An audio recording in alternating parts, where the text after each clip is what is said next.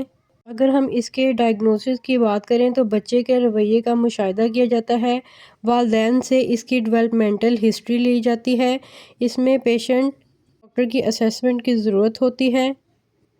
Autism spectrum میں کوئی بھی ہم بلڈ ٹیسٹ نہیں لیتے، اس میں بیہیویئرل تھراپی اپلائی کی جاتی ہے، اس میں اسپیچ تھراپی اپلائی کی جاتی ہے جیسے کہ بات چیت کرنے کی صلاحیت کو بہتر کرتی ہے، آکوپیشنل تھراپی اپلائی کی جاتی ہے۔ آکوپیشنل تھراپی ایک ایسی تھراپی ہے جو کہ پیشنٹ کو روزمرہ زندگی کے کام سکھاتی ہے، اسپیشل ایجوکیشن اس کو دی جاتی ہے۔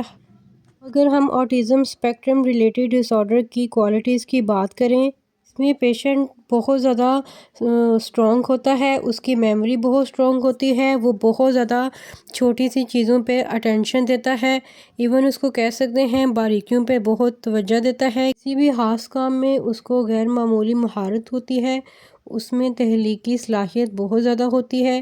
اگر ہم اس کے چیلنجز کی بات کریں تو یہ سماجی تنہائی میں رہنا پسند کرتے ہیں، ان کو بات کرنے میں مشکل پیش آتی ہے، تبدیلی ان سے بہت مشکل سے برداشت ہوتی ہے، ان کی سینسری آرگن بہت زیادہ اوور لوڈ ہوتے ہیں جس کی وجہ سے ان کو کسی بھی گیدرنگ میں کسی سے بھی کنورسیشن کو کنٹینیو کرنے میں پرابلم فیس کرنی پڑتی ہے۔ اگر ہم اس کے ریئل لائف ایگزامپل کی بات کریں تو آٹزم اسپیکٹرم ریلیٹڈ ڈس آرڈر کا جو بچہ ہوتا ہے یہ آنکھوں میں آنکھیں ڈال کے بات نہیں کرتا، اس میں اس بچے کی اگر روٹین چینج کی جائے تو وہ اس سے بھی بہت زیادہ پریشان ہو جاتا ہے، اس کو کسی بھی ایک خاص چیز سے بہت لگاؤ ہوتا ہے، جیسے کہ کوئی بھی ریپرز وغیرہ، کوئی گاڑیاں یا پھر کسی بھی خاص چیز سے بہت اس کو لگاؤ فیل ہوتا ہے۔ اگر ہم ڈیٹیل میں بات کریں تو آٹزم اسپیکٹرم یہ زندگی بھر رہتا ہے، اس میں اگر جلدی تشخیص ہو جائے تو پیشنٹ کو پراپر ٹریٹمنٹ کروانا چاہیے۔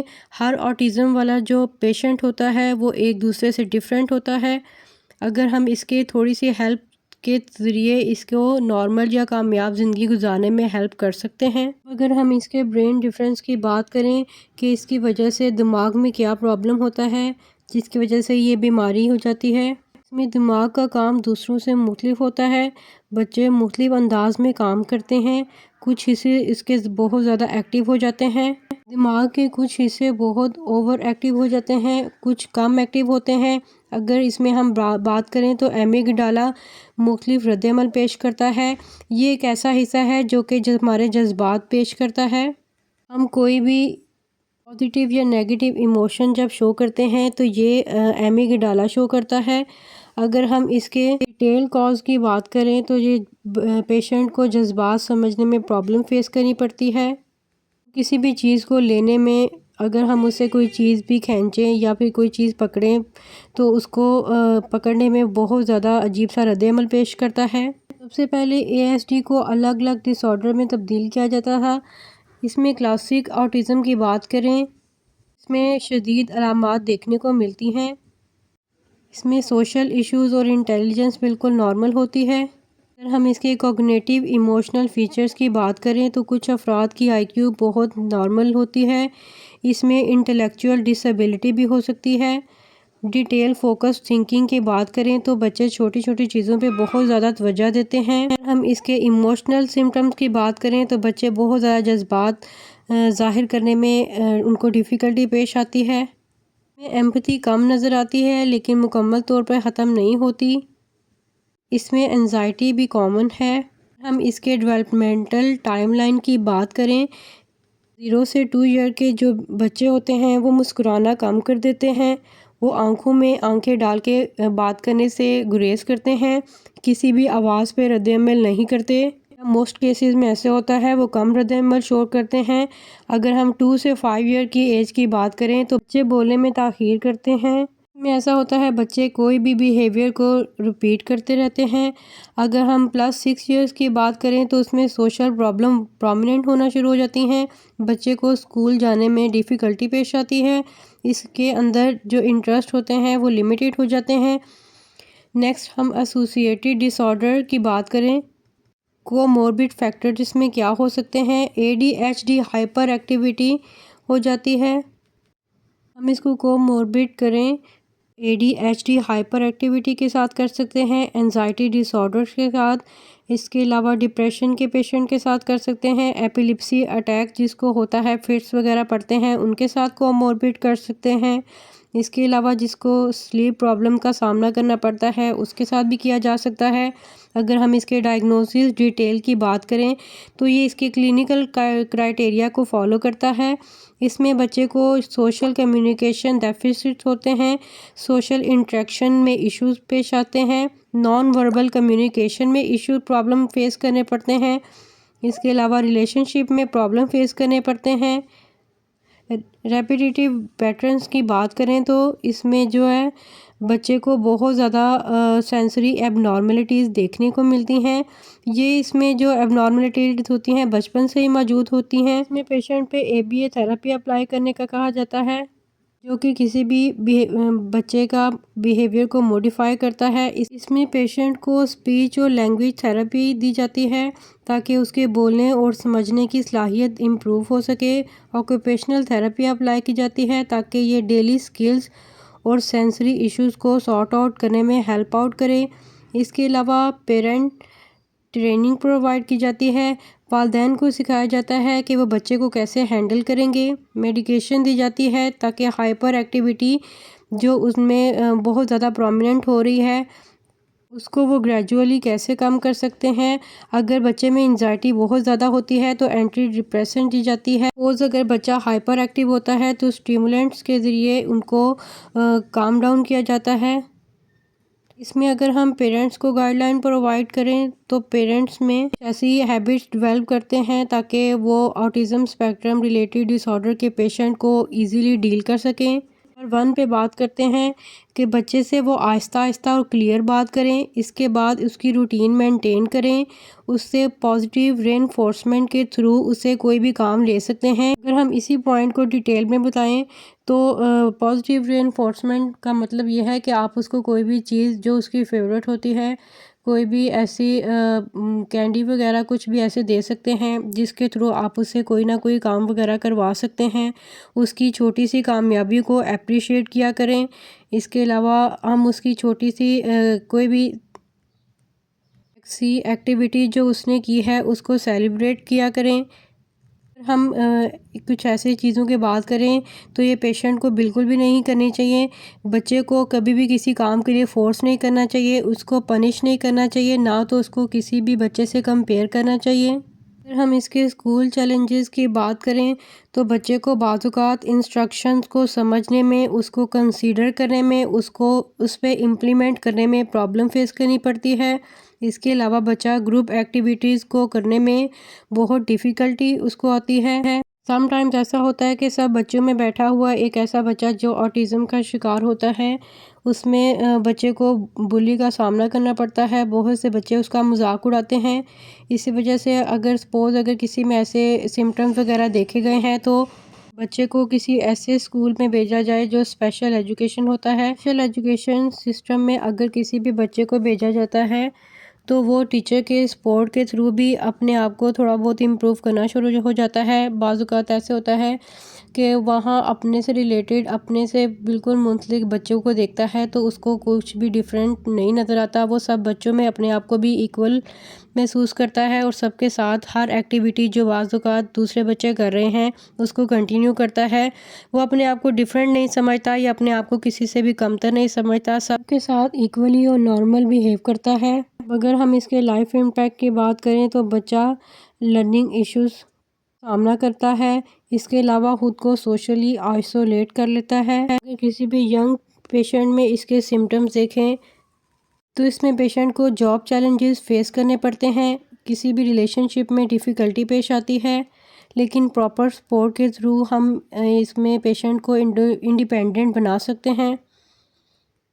اگر ہم ہائی فنکشننگ آٹزم کی بات کریں تو اس میں کچھ لوگ بہت زیادہ انٹیلیجنٹ ہوتے ہیں، اس کے علاوہ ان کا آئی کیو بہت زیادہ ہائی ہوتا ہے، وہ آئی ٹی میں، میتھس میں، آرٹ میں بہت زیادہ ایکسپرٹ ہوتے ہیں، لیکن وہ سوشل سکلز میں ویک ہوتے ہیں۔ اگر ہم امپورٹنٹ متس اور جو ہے نا فیکٹ کی بات کریں تو کچھ لوگ سمجھتے ہیں کہ آٹزم ایک بیماری ہے، جبکہ یہ ایسا نہیں ہے، یہ ایک نیورو ڈیولپمنٹل کنڈیشن ہے۔ اس میں سیکنڈ مت کی بات کریں، آٹزم والے کچھ بھی نہیں کر سکتے، یہ بالکل غلط ہے، آٹزم والے بہت کامیاب بھی ہو سکتے ہیں۔ نیکسٹ مت کی بات کریں تو ویکسین سے آٹزم ہو جاتا ہے، جبکہ یہ بالکل غلط ہے۔ اگر ہم اس کے ڈیٹیل ریئل لائف سینیریو کی بات کریں تو اس میں 5 سال کا بچہ نام پکارنے پہ جواب نہیں دیتا، گاڑیوں کو یا کسی بھی کھلونوں کو وہ ایک لائن میں لگاتا جاتا ہے۔ ایسا ہوتا ہے کہ بچے کارٹون وغیرہ دیکھتے ہیں، اس میں کوئی بھی ایسا ڈائلاگ ہوتا ہے جس کو ایسا پیشنٹ ریپیٹ کرتا ہے، ہم اس کی روٹین چینج کریں تو وہ بہت زیادہ رونا شروع کر جاتا ہے۔ یہ سب جو سائن ہیں وہ کلاسک ASD میں پائے جاتے ہیں۔ اس میں بچے کی سوشل لائف بہت زیادہ متاثر ہوتی ہے، کمیونیکیشن میں پرابلم فیس کرنی پڑتی ہے، اس کے علاوہ بیہیویئر میں اس کو بہت ڈیفرنٹ چینجز دیکھنے کو ملتی ہیں۔ اس میں اگر ارلی ڈائگنوز کے بعد بچے کا پراپر ٹریٹمنٹ کروایا جا سکتا ہے، اس کو تھیراپی کے تھرو اس میں امپروومنٹ لائی جا سکتی ہے۔ چلیں جی، نیکسٹ ویڈیو میں کسی بھی ڈس آرڈر پہ لے کے آؤں گی، مجھے دیں اجازت، اپنا بہت سا خیال رکھیے گا، اللہ حافظ۔